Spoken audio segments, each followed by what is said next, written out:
A seguito di una complessa attività investigativa è stato individuato ed arrestato dalla Polizia di Stato l'autore delle numerose spaccate commesse tra novembre e gennaio in danno di esercizi commerciali di Pordenone e provincia. Si tratta di un cittadino italiano, 31enne, già noto alle forze dell'ordine. Il modus operandi era sempre lo stesso. Scelto l'obiettivo, il giovane, agendo con solerzia, si introduceva nel locale nottetempo, rompendo vetrate e porte d'ingresso con calci e spallate, si impossessava del fondo cassa, ammontante a qualche centinaia di euro e di altri oggetti di valore prontamente reperibili, dandosi poi alla fuga prima dell'arrivo delle pattuglie. Gli operatori della squadra volante lo hanno individuato grazie ad un'attenta visione delle immagini dei sistemi di videosorveglianza delle attività commerciali depradate e di quelle delle vie vicine che permettevano di riconoscere l'autore dei furti. Importante anche l'ausilio prestato dal personale del locale gabinetto di polizia scientifica intervenuto sul posto per i dovuti sopralluoghi.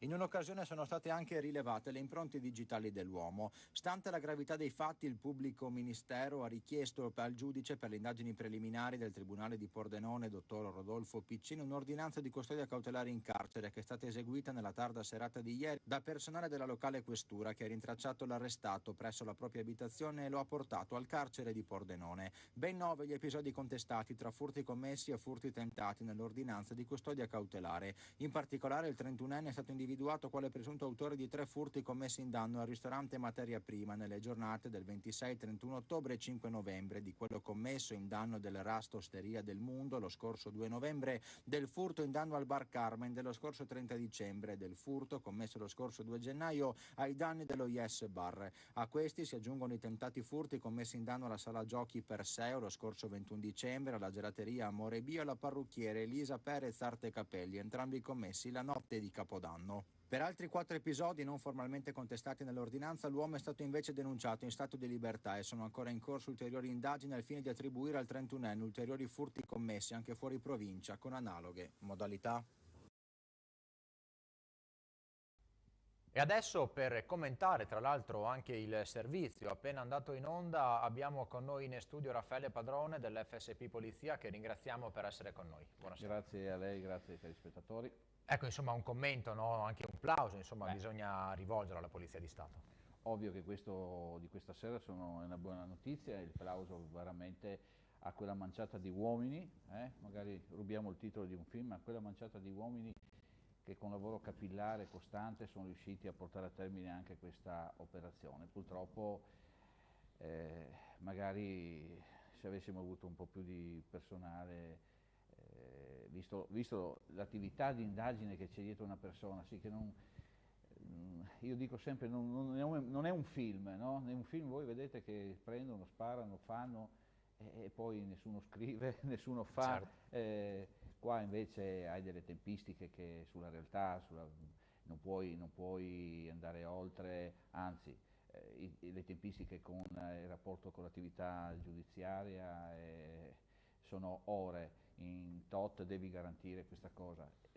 Devi anche tenere presente che oggi come oggi se succede un episodio diretto e quindi all'istante tu hai perso una pattuglia, 2 pattuglie, se succede un altro episodio pur stupido sei costretto magari a dire al cittadino non abbiamo la macchina, la mandiamo dopo. Certo. E questo l'insieme delle cose, no? Ecco, che non va bene avere poco personale. Quindi bene, avere una pattuglia in più, se 2 vanno su un intervento di un furto o di una rapina, ne hai un'altra disponibile. C'è un po' per fare un piccolo esempio, che poi c'è da fare tutta una serie di atti che devi trasmettere alla procura, al tribunale, che non sono né facili gli atti, ma le tempistiche devono essere quelle, devono essere rispettate. Insomma. Quindi bene, insomma, i 14 ingressi della settimana scorsa, ma non sono sufficienti. Ma non possono essere sufficienti, vede direttore, perché lo dico sempre, si dice, si canta vittoria perché sono arrivate queste persone, l'ho detto, fa parte di un'attività, di un piano triennale. Il problema è che bisogna dire quanti ne sono andati via e quanti ne vanno via quest'anno ne vanno via altri 25.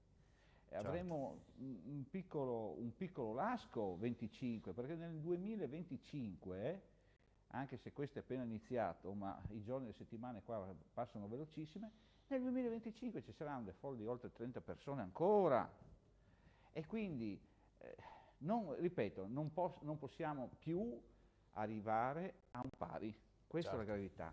Io quello che lancio sempre l'appello al fior di persone politiche che abbiamo in regione, perché qua abbiamo ministri, sottosegretari, viceministri, insomma abbiamo personale e queste persone devono rendersi conto. Io non smetterò di gridare, di dirlo, stuferò, ma io spero di non stufare la gente che è dall'altra parte del televisore, che ci vede, che capisca quali sono le problematiche.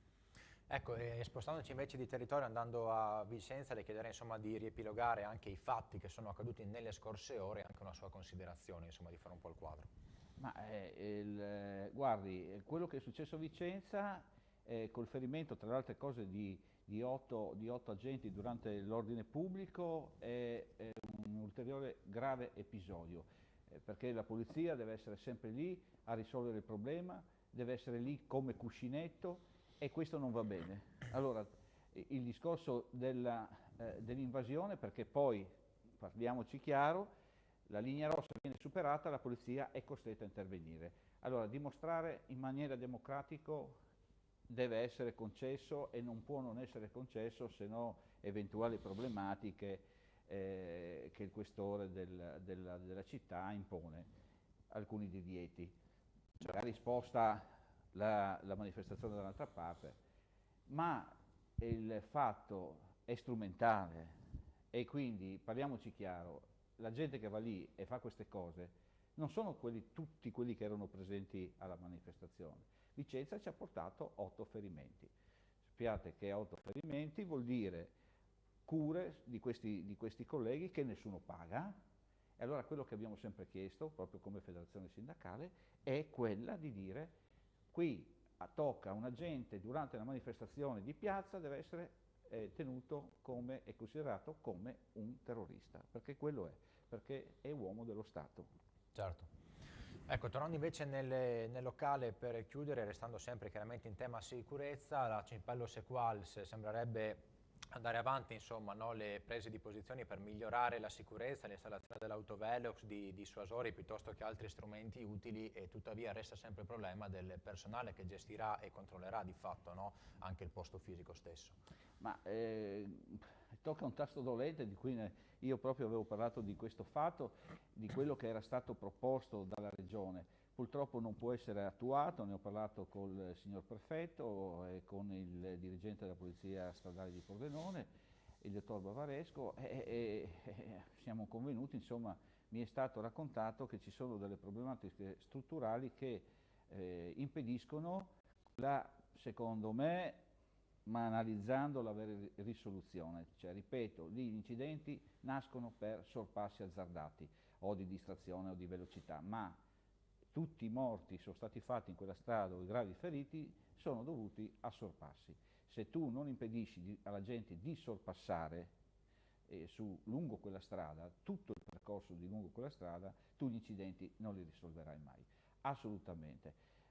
Auspico invece che il tutor, che tutto quello che verrà messo in campo dalle forze di polizia locale, perché ne parlavo col signor Prefetto, certo. Ci sarà un'attività maggiore, però la Polizia Stradale di Pordenone, per fare un servizio del genere con una certa continuità, ha bisogno di almeno 8 uomini.